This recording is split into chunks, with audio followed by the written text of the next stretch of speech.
The dominoes falling is a good metaphor. It's, if you got 100 dominoes, you knock the first one, they're all going to fall. That's just physics. So how do you stop that? How do you stop that crisis? Well, you truncate, you drop a steel wall between two dominoes, and this one hits the wall and this one's still standing. But that's the bailout. The problem is each crisis tends to get bigger than the one before, which means each bailout gets bigger than the one before. My question, are we now at the point where the needed bailout is bigger than the capacity of the central banks, that they pulled all the rabbits out of a hat, played all their cards. And again, this goes back to what I did say about the Silicon Valley Bank rescue. It is the biggest bailout in history, and I can explain why.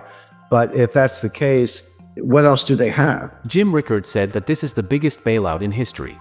97% of the Silicon Valley Bank deposit is uninsured. That's really scary, but it is the reality just a couple months back. Many big companies such as eBay and Roku had their deposit in the bank. And also small startups with just 100 employees with $5 million working capital. What happens when the bank can't meet its obligation because they don't have the money? Well, there will be a bank run. Started with one guy named Peter Thiel who tweeted on Twitter, and boom, you got yourself a bank run. Back in the days, people would wait in line and crammed in the bank just to get their money back, but now we can move billions of dollars just with our iPhone.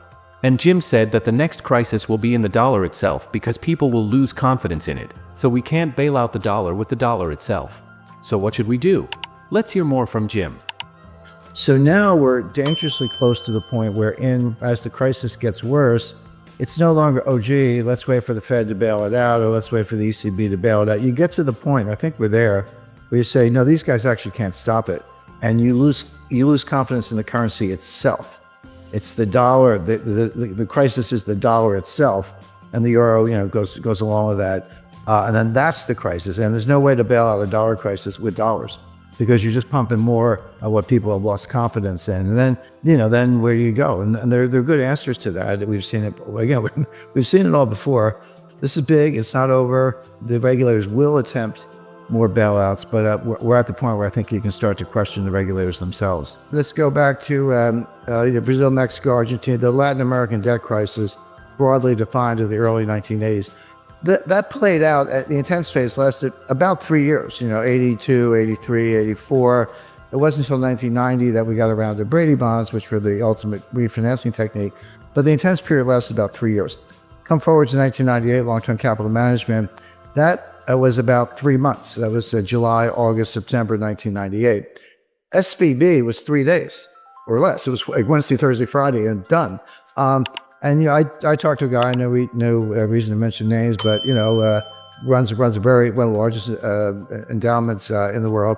And he said, Jim, we were moving $8 billion out of Silicon Valley Bank, and we got the wire transfer request in, but we didn't know, because you get to close business Thursday. We didn't know until Sunday that the money was going to move. We got a confirmation on Monday. We did end up moving the money, but there was about a 48-hour period there from Friday to Sunday when no one knew. The wires had been completed. The recipients didn't have them. It was just in limbo, and it worked out. One of the big crypto promoters, they had $3 billion in Silicon Valley Bank, and they talked about all these small entrepreneurs and startups. They got 100 employees and $5 million in working capital, and that money's gone, and they're all going to fail. There was something to that, but the fact is, you had Roku, Cisco, eBay. I mean, there were huge companies with multi-billion-dollar deposits in that bank. It wasn't all a bunch of little guys. So, but yeah, you can. In the old days, you had to line up around the block, and maybe it was raining. You're standing there in the rain, waiting for your turn to get up to the tower. Now you can be in line at McDonald's, with your cell phone, and just a couple hits, QR code, and boom, $10 million is gone. And what Peter Thiel did, and it was right. I mean, I'm not criticizing him. He got his own money out, but he sent out like an SOS to Silicon Valley. He said, all of you, whoever you are, get your money out now.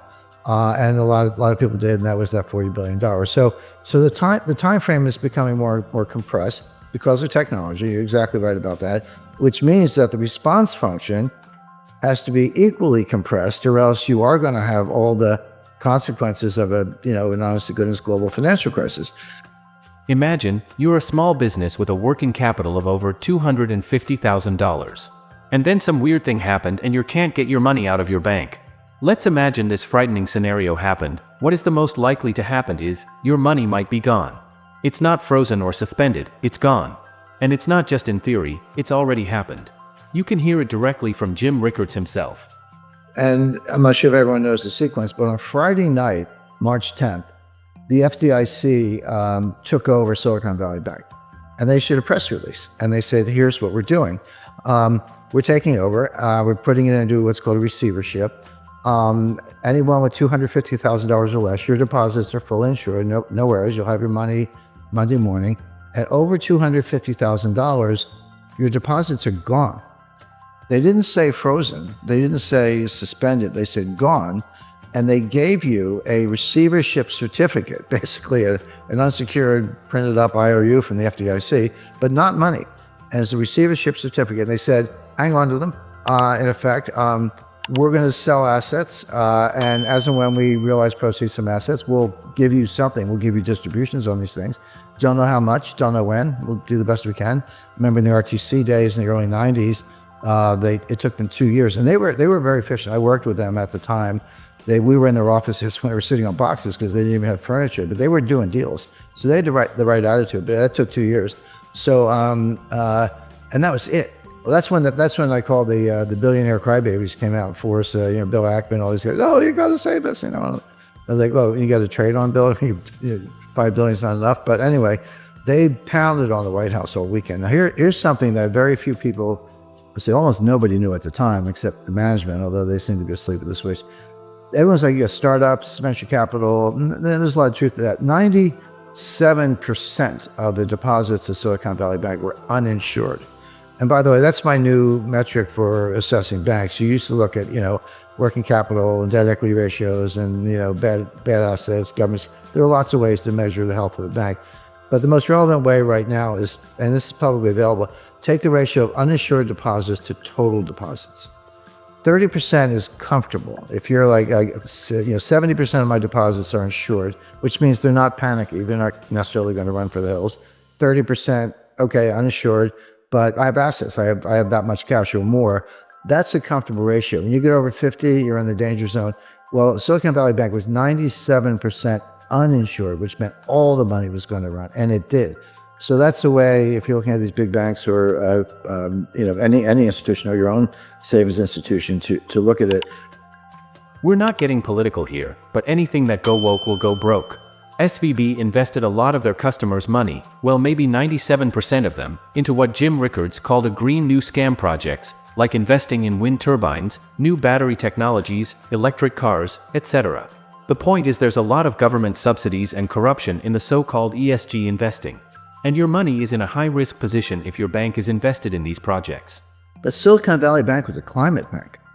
Were they investing in startups? Yes. Were they investing in technology? Yes. But these were climate. These were green new scam startups looking at, battery technology, chemistry, physics, to try to make a better battery. But not much improvement in the battery in 200 years, but they're working on it. Wind turbines, other sustainable fuel alternatives, etc. Again, I'm not do that if you like, if that's your field of research, but so much of this is subsidized by the government and then further subsidized by Silicon Valley Bank. And that's where the assets were. That's where the loans were by and large. And so the White House is getting hammered not only because of entrepreneurs, job losses, and by the way, we are in an election cycle here in the United States, but from the greenies who are extremely powerful.